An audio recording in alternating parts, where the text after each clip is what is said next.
नमस्कार. मी भाऊ तोरसेकर. तुम्ही बघत आहात प्रतिपक्ष. मित्रांनो, मी राजकारणाचं विश्लेषण करतो, राजकीय घडामोडींचं विश्लेषण करतो. काही प्रसंगी सामाजिक, सार्वजनिक, सांस्कृतिक जीवनात घडणाऱ्या घडामोडींचं सुद्धा मला जसं आकलन झालंय तसं विश्लेषण करतो.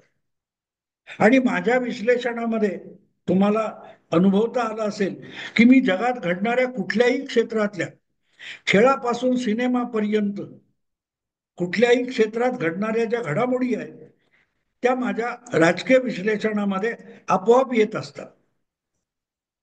कारण कुठलीही गोष्ट समजून घेण्यासाठी उदाहरणातून जास्त लवकर समजून घेता येते. कुठल्याही गोष्टीचं उदाहरण असलं की ते लवकर समजायला सोपं होतं. आणि म्हणून माझ्या बोलण्यामध्ये कधी चित्रपटातलं एखाद्या कथानकातलं येतं, कुठल्या चित्रपट गीताचा विषय येतो, किंवा कुठल्या तरी क्रिकेट सामन्याचा, क्रिकेटपटूचा एखादा अनुभव माझ्या बोलण्यात येतो. पण आज मी या सगळ्यामध्ये एक वेगळी गोष्ट तुम्हाला सांगणार आहे. आणि शिकणं जे असतं ते तुम्हाला कुठल्याही व्यक्तीकडून शिकता येतं. अगदी लहान मुलाकडून सुद्धा 50-60च्या पलीकडचा माणूस शिकू शकतो. जो जो जयाचा घेतला गुण, तो तो म्या गुरु केला जाण, गुरुसे आले अपारपण, जग संपूर्ण गुरु दिसे, असं संत वचन आहे. तेव्हा शिकणं, जग संपूर्ण गुरु दिसे म्हणजे काय? समोर घडणार घटनाक्रम जो आहे, जगात जे जे काही घडतं ते ते माणसाला आयुष्य जगायला शिकवत असतं. इतरांना जे संकट सामोरं आलेलं आहे, त्यांचं जे नुकसान झालेलं आहे, त्यातूनही आपण शिकू शकत असतो. आणि म्हणून जग आपल्याला शिकवतं ही वस्तुस्थिती असते. मुद्दा इतकाच असतो की आपण शिकायला तयार आहोत की नाही, आपण शिकणार आहोत की नाही. आणि मग शिकणार असू तर अगदी मुंगीपासून पण शिकता येत. आज मी तुम्हाला त्यासाठी सांगणार आहे की राजकारण आणि क्रिकेट यांचा तसा थेट संबंध काही नाही.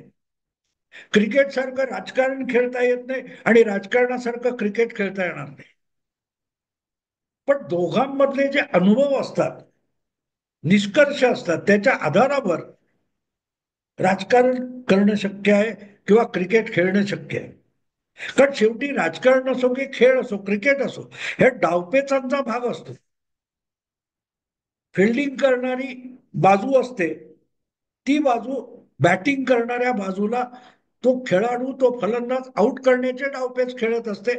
तर दुसरीकडे त्या 11 खेळाडूंच्या फिल्डिंग मधून आपला चेंडू हाणायचा कसा, चुकवायचा कसा, आपले काय ती विकेट वाचवायची कशी आणि धावा काढायच्या कशा, हे डाव त्या दोन फलंदाजांना खेळावे लागतात.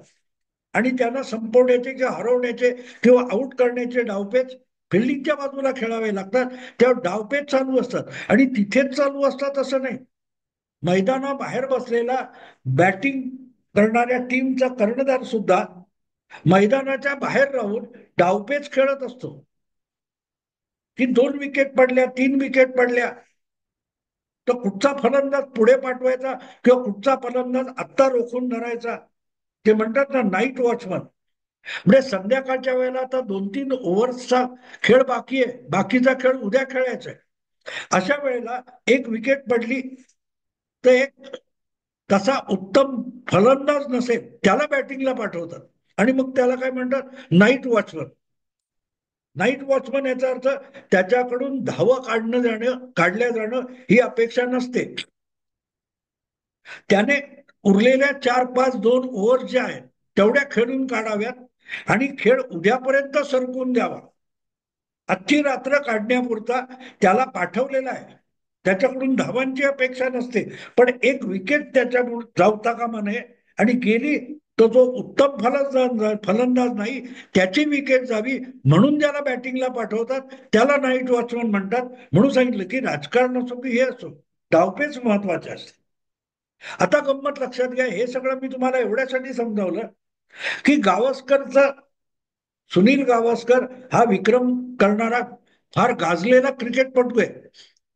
पण बाकीचे क्रिकेटपटू आणि गावस्कर यामध्ये एक मोठा फरक आहे. गावस्कर हा क्रिकेटचा विचारक आहे, विचारवंत आहे, थिंकर आहे. Thinker of the cricket. इतरही अनेक खेळाडूंसारखा गावस्कर सुद्धा प्रत्यक्ष खेळातून निवृत्त झाल्यानंतर काय तो समालोचक झाला, क्रिकेटचं विश्लेषण करायला लागला, समालोचन करायला लागला. पण इतर समालोचक आणि क्रिकेटचे विश्लेषक आणि गावस्कर यांच्यामध्ये एक मोठा फरक आहे. त्या आजच्याही खेळाकडे, बदललेल्या खेळाच्या पद्धतीकडे, बदललेल्या खेळाडूंकडे गावस्कर बारकाईने बघतो आणि त्याचे बारकावे शोधून त्यावर विचार करतो आणि तो विचार मांडतो.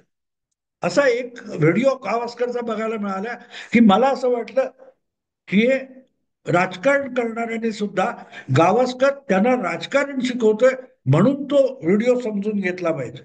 सर्च केला तर मिळेल. कुठेतरी गावस्करची मुलाखत कोणी घेतली मला आठवत नाही, काही 2-3 महिन्यापूर्वी कधीतरी बघितलेला व्हिडिओ आहे. तर गावस्कर आपला एक जुना अनुभव सांगतो.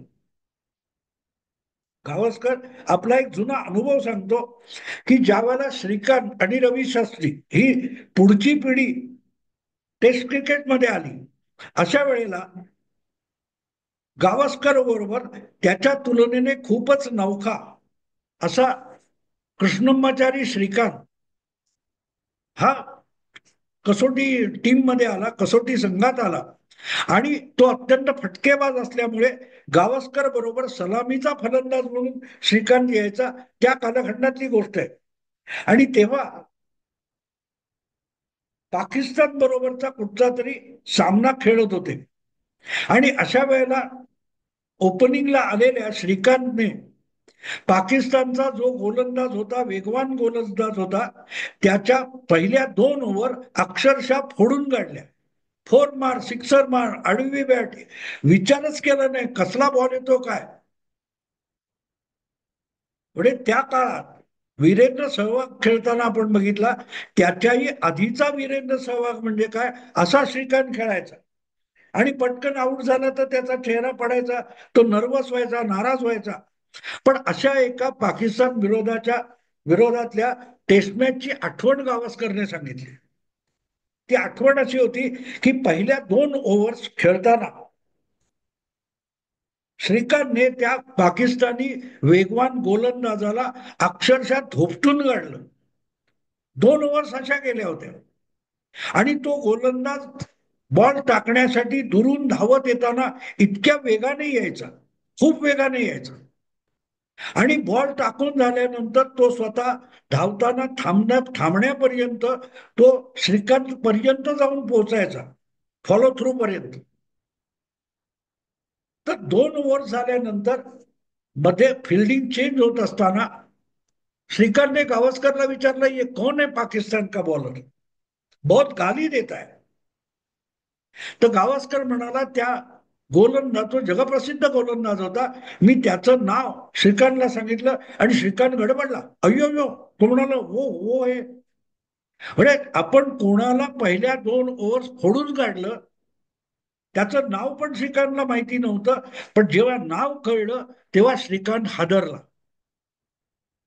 आणि ज्या वेळेला 3री ओव्हर टाकायला तोच गोलंदाज आला तेव्हा श्रीकांतचा आक्रमकपणा मावळलेला होता. तो काहीसा नर्वस होता, आपण कोणासमोर खेळतोय, आणि त्याचा आक्रमकपणा जवळजवळ विरघळून गेला होता. आणि आधीच्या 2 ओव्हर तुडुंब फटकेबाजी करणारा श्रीकांत हा अचानक बॅकफुटवर जाऊन खेळायला लागला. म्हणजे पुढे येऊन बॉल फटकावणारा श्रीकांत हा बॅकफुटवर जायला लागला आणि 3ऱ्या की 4थ्या बॉलवर श्रीकांत LBW आउट झाला, अशी आठवण गावस्करने सांगितली. पण इथे गंमत अशी आहे की इथे बाकीचे समालोचक येऊन थांबतील. गावस्करने त्याच्या पुढे जाऊन त्या घटनेचं विश्लेषण केलं आणि ते राजकारणासाठी मला फार महत्वाचं वाटतं. गावस्कर म्हणाला, श्रीकांतची चूक काय झाली, बॅकफुटवर गेला ही चूक आहे का, तो बॅकफुटवर का गेला, हे गावस्करने सांगितलं. त्या प्रसंगामध्ये विचार करण्यासारखी गोष्ट काय आहे ती नेमकी गावस्कर सांगतो.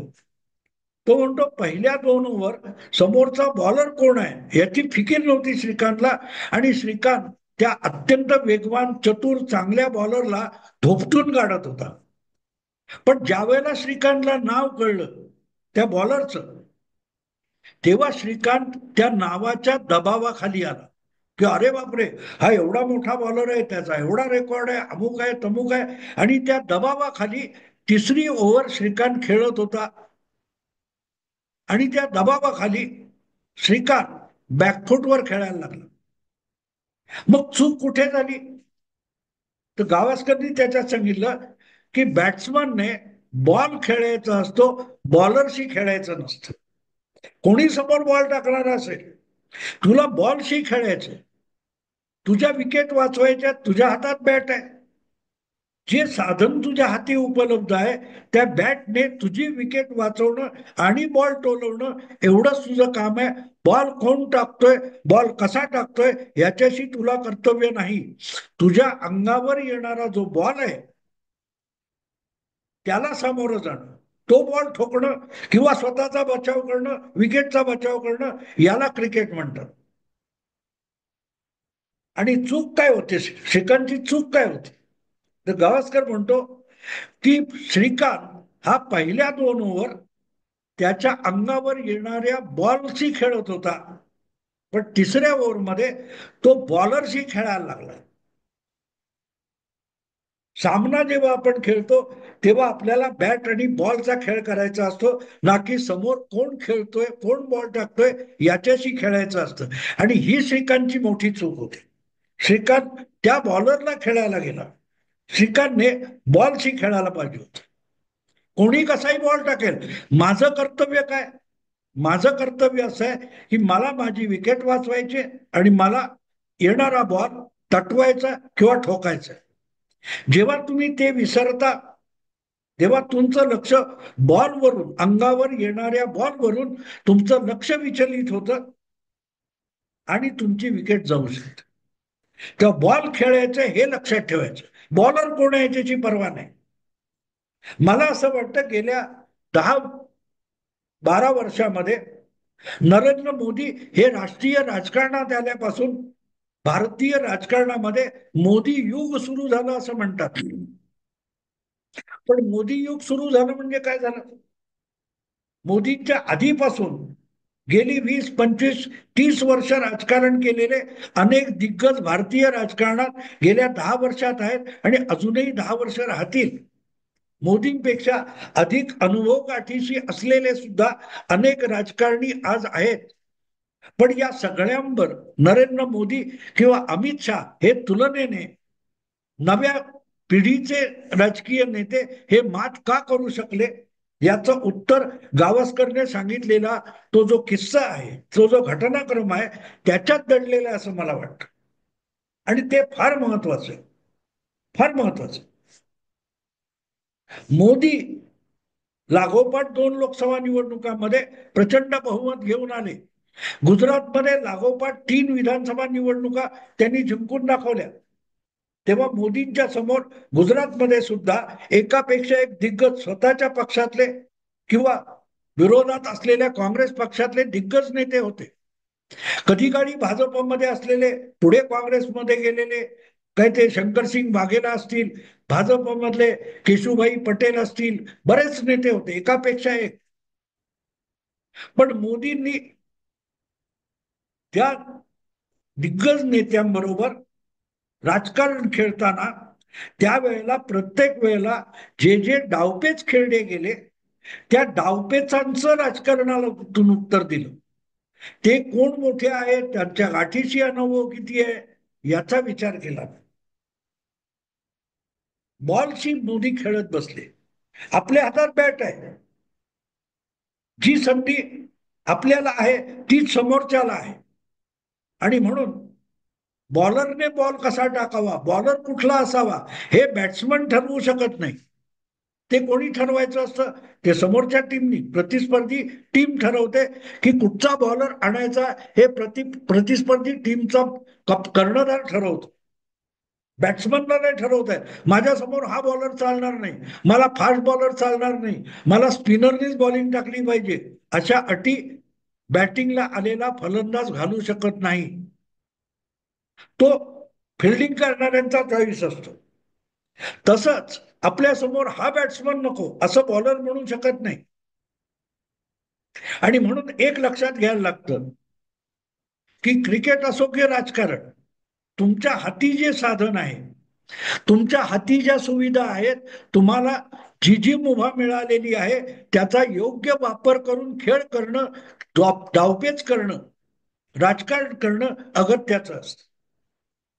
काँग्रेसपासून राहुल गांधींपर्यंत आणि उरलेल्या विविध पक्षांपासून उद्धव ठाकरे, शरद पवार यांच्यापर्यंत सगळ्यांचं राजकारण हे नरेंद्र मोदींसमोर फिकं पडतं किंवा पराभूत होतं, याचं नेमकं विश्लेषण गावस्करच्या या घटना कथनामध्ये मला मिळतं. हे सगळे मोदींशी लढायला जातात, अमित शहाशी लढायला जातात. तुम्ही रोज संजय राऊत किंवा उद्धव ठाकरे किंवा इत्यादींची बडबड ऐकली तर तुमच्या लक्षात येईल यांना भाजपशी लढायचं नाहीये, भाजपच्या राजकारणाशी लढायचं नाही. जे राजकारण भाजपच्या वतीने अमित शहा किंवा नरेंद्र मोदी खेळतात, जी रणनीती बनवतात, ती रणनीती उद्ध्वस्त करून आपल्याला जिंकायचंय असा कुठलाही पवित्रा हे भाजपचे विरोधक, मोदी विरोधक घेतच नाही. ते मोदींना संपवायला निघालेले, ते भाजपला हरवायला निघालेले. पण भाजपला हरवणं म्हणजे भाजपच्या वतीने जे डावपेच खेळले जातात, जी रणनीती आखली जाते, त्या रणनीतीवर मात करणं. अमित शहा, नरेंद्र मोदी किंवा भाजपची रणनीती हा अंगावर येणारा बॉल असतो. मोदी शहा हे बॉलर आहेत. मोदी शहा जी बॉलिंग करतात ते बॉल तुम्हाला रोखायचे, ते बॉल फिरवायचे, ते बॉल झोडपून काढायचे. नेमका याचा विसर जेव्हा उद्धव ठाकरेंना पडतो, शरद पवारांना पडतो, तेव्हा त्यांना मोदींसमोर पराभूत व्हावं लागतं. ते दबावाखाली येतात. आणि तुम्ही ह्याविषयी जी चर्चा चालते ती आहे का, अरे भाजपकडे इतकी साधनं आहेत, भाजपकडे पैसा आहे, भाजपकडे केडर आहे, भाजपकडे RSS आहे, मग उतरू नका निवडणुकीत. अफगाणिस्तान सारखा अगदी कोवळा नव्या दमाचा क्रिकेट संघ उतरतो आणि इंग्लंडला हरवू शकतो, पाकिस्तानला हरवू शकतो, तेव्हा त्यांच्याकडे साधनं काय. अफगाणिस्तान तर उद्ध्वस्त झालेला देश आहे, पण त्या उद्ध्वस्त झालेल्या अफगाणिस्तानच्या टीमकडे किती साधनं आहेत. भारतासारखी भव्य स्टेडियम किंवा आर्थिक ताकद आहे का अफगाणिस्तानच्या क्रिकेटकडे? नाहीये. पण ते पाकिस्तानला हरवतात, ते इंग्लंडच्या टीमला हरवतात. का हरवतात? कारण ते त्या टीमच्या रणनीतीला टोलवतात.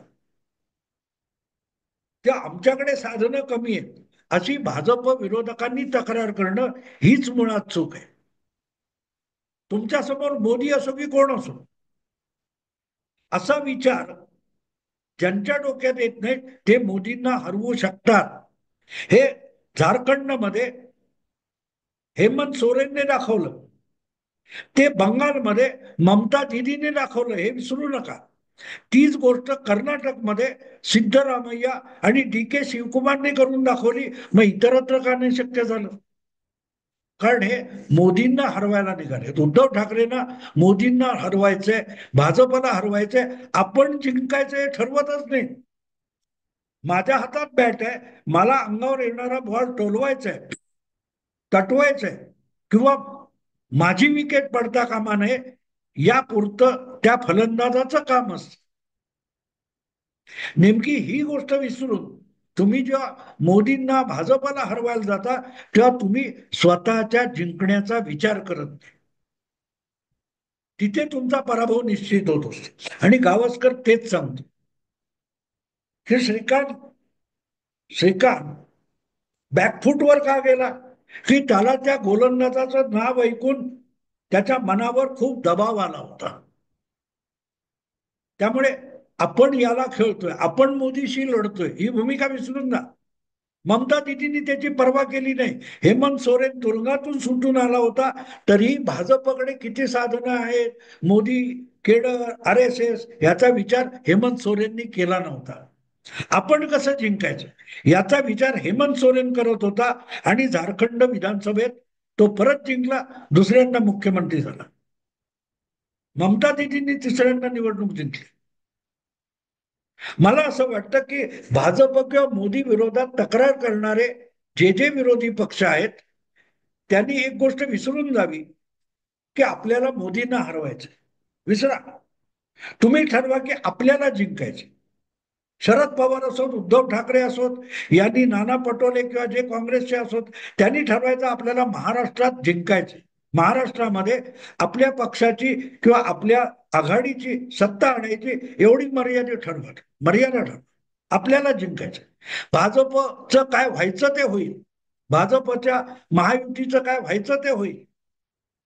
ज्या वेळेला ही भूमिका फडणवीस घेतात, तेव्हा ते लोकसभेनंतर विधानसभेत चमत्कार करून दाखवतात. त्यांना उद्धव ठाकरेंना हरवायचं नव्हतं, पवारांना धडा शिकवायचा नव्हता. त्यांची गोष्ट सोपी होती. 4 महिन्यामध्ये, 6 महिन्यामध्ये लोकसभा विधानसभेत फरक पडून महाराष्ट्रामध्ये जो चमत्कार घडला असं लोक मानतात, हरियाणामध्ये चमत्कार घडला म्हणतात, त्याचं कारण ते आहे. आपल्याला भाजपच्या त्या स्थानिक नेत्यांना किंवा भाजपच्या राष्ट्रीय नेत्यांना त्या राज्यामध्ये जिंकायची होती विधानसभा निवडणूक, आपली सत्ता आणायची. त्यांना बॉल खेळायचं. ते बॉलरशी खेळत नव्हते, ते राहुल गांधींशी खेळत नव्हते. फरक शरद पवारांची खेळायचा नाही, हा फरक फडणवीसांनी ओळखला. आणि म्हणून क्रिकेट असो किंवा राजकारण असो, गावस्करचं विश्लेषण म्हणून महत्वाचं आहे. जे राजकारणी, राजकीय कार्यकर्ते ते समजून घेण्याचा प्रयत्न करतील, त्यांना राजकारणात यशस्वी होण्यापासून कोणीही रोखू शकणार नाही. मित्रांनो, आता इथेच थांबतो. आवडलं लाईक करा, शेअर करा, आणि प्रतिपक्षाला सबस्क्राईब करा. नमस्कार.